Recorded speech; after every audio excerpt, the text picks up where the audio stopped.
होली की आत्मा। बचपन से शहर में रहने वाला मनोज इस साल होली की छुट्टियों में अपने गांव दुर्गापुर वापस आता है, जहां उसे देख पूरा गांव खुशी से झूम उठता है। जब गया था तब इतना सा था और अब देखो कितना बड़ा हो गया है। हाँ सरपंच जी, जब मैं गया था तब आप भी बहुत जवान थे और अब देखो कितने बूढ़े हो गए हैं आप। चलो चलो, बढ़िया है। बच्चा घर वापस आ गया। इसी खुशी में आज रात पार्टी होगी। क्या बात है, गांव में भी पार्टियां होने लगी। वैसे अगर पार्टी की बात है तो आज क्यों सीधा होली पार्टी करते हैं। होली पार्टी की बात सुन चहल पहल में अचानक सन्नाटा छा जाता है, जिसे देख मनोज को कुछ अजीब लगता है। लेकिन तभी सरपंच बात पलट देता है। अब बहुत देर हो गई, चलो सब अपने घर चलो, पार्टी के बारे में कल सोचेंगे। मनोज भी मम्मी पापा के साथ घर आ जाता है, पर होली पार्टी और उस पर पूरे गांव की खामोशी वाली बात अभी तक उसके जहन से निकलती नहीं। पापा, होली पार्टी की बात पर सब चुप क्यों हो गए थे? अरे होगी उनकी कोई अपनी बात। मुझे गांव की पंचायत ही थोड़ी पता है। थक गया हूँ, चलो सो जाते हैं, कल बात करते हैं।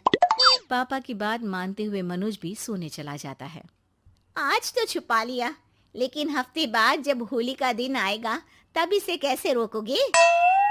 अगली सुबह सूरज के साथ ही मनोज भी गांव घूमने निकल जाता है, जिस पर रास्ते में उसे अपनी ही उम्र के कुछ लड़के भी मिलते हैं, जिनसे दोस्ती कर अब वो उनके साथ घूमने लगता है। इसी तरह कुछ दिन बीत जाते हैं और होली नजदीक आने लगती है। दोस्तों, होली में 4 दिन ही बचे हैं, पर गांव में उसकी कोई तैयारियां क्यों नहीं दिख रही? क्योंकि यहाँ होली नहीं मनाई जाती। अरे पर ऐसा क्यों? वो राजा भूषण। अरे तुम 4 दिन के लिए आए हो, क्या इतना सोच रहे हो? चलो कुछ खाने चलते हैं। इसी के साथ एक बार फिर होली की बात को टलते हुए देख मनोज को शक होने लगता है। वो घर पहुंचते ही इंटरनेट पर अपने गांव और राजा भूषण के बारे में जानकारी निकालने लगता है। क्या? मुझे आज तक ये नहीं पता था। ऐसा कैसे? किसी ने मुझे कुछ बताया क्यों नहीं? सारी जानकारी लेने के बाद मनोज गांव वालों या अपने मम्मी पापा से कुछ पूछे बिना खुद ही उसकी सच्चाई के बारे में छानबीन करने लगता है, जिसके चलते वो राजा भूषण की हवेली में पहुंचता है। वाह, क्या हवेली है यार। पर क्या यहाँ सच में कोई भूत है? हेलो भूत जी, कोई है क्या? हम इस साल गांव में होली सेलिब्रेट कर रहे हैं, क्या आप उस पर थोड़ा इंटरव्यू देंगे? मनोज के ऐसा बोलते ही गांव में तूफान उठ जाता है और हवेली में रखी सारी चीजें हिलने लगती है। एक अदृश्य शक्ति मनोज को धक्का देकर हवेली से बाहर निकाल दरवाजा बंद कर लेती है। ये सब देख मनोज हैरान रह जाता है। क्या अभी मुझे हवा ने धक्का देकर बाहर निकाल दिया? मेरे होते हुए इस गांव में कभी होली नहीं मन सकती, इसलिए दोबारा ऐसी कोशिश भी मत करना, अंजाम बुरा होगा। आवाज सुन मनोज हैरानी से इधर उधर देखने लगता है, पर उसे कोई दिखाई नहीं देता। वो गांव वापस आ जाता है, जहां तूफान की वजह से सब कुछ तहस महस हो चुका होता है। आखिर ये तूफान आया कैसे? ना ऐसा कोई मौसम था और ना ही हमने होली का त्योहार मनाने की बात की थी। सरपंच की बात पर कोई रिएक्शन दिए बिना मनोज चुपचाप अपने घर चला जाता है। इस तरह देखते ही देखते होली का दिन भी आ जाता है और मनोज रंग लेकर गांव में निकल जाता है, लेकिन गांव पूरी तरह खाली होता है। अरे त्योहार का दिन है, धूमधाम की जगह मातम क्यों मनाया हुआ है? मनोज की आवाज सुन सब अपने घर की खिड़कियां खोल के घर के अंदर से ही उसे वापस जाने के लिए कहने लगते हैं, पर वो किसी की नहीं सुनता।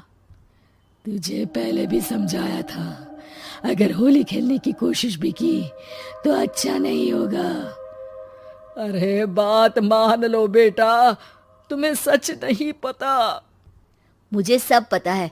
सालों पहले इस राजा ने एक अंधविश्वास फैलाया और आप लोग आज तक उसे मानते आ रहे हो।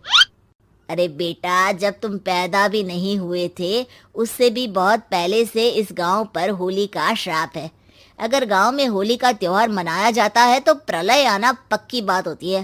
राजा भूषण इस सब में नहीं मानते थे और त्योहार मनाने लगे, जिसके चलते होली वाले ही दिन पहले उनके बेटे की और फिर उनकी मृत्यु हो गई। तभी से गांव की रक्षा के लिए उनकी आत्मा उस हवेली में रह रही है। सबकी बातें सुन मनोज उलझन में पड़ जाता है। सोचना भी मत मनोज, अगर तुमने इस परंपरा को तोड़ने की कोशिश भी की तो उसका परिणाम इस गांव और गांव के लोगों के लिए अच्छा नहीं होगा। मुझे भी यकीन नहीं हो रहा कि आप लोग एक बेतुकी बात को मानकर सालों से रंगों के त्योहार को मातम की तरह मनाते आ रहे हो। मनोज किसी की कोई बात ना मानते हुए पूरे गांव में रंग बिखेर देता है, जिसके तुरंत बाद वहां तूफान के साथ बिजलियां गरजने लगती है। अचानक मौसम में ऐसा बदलाव देख जहां मनोज कंफ्यूजन में आ जाता है, वहीं गांव वाले डर से सहम जाते हैं।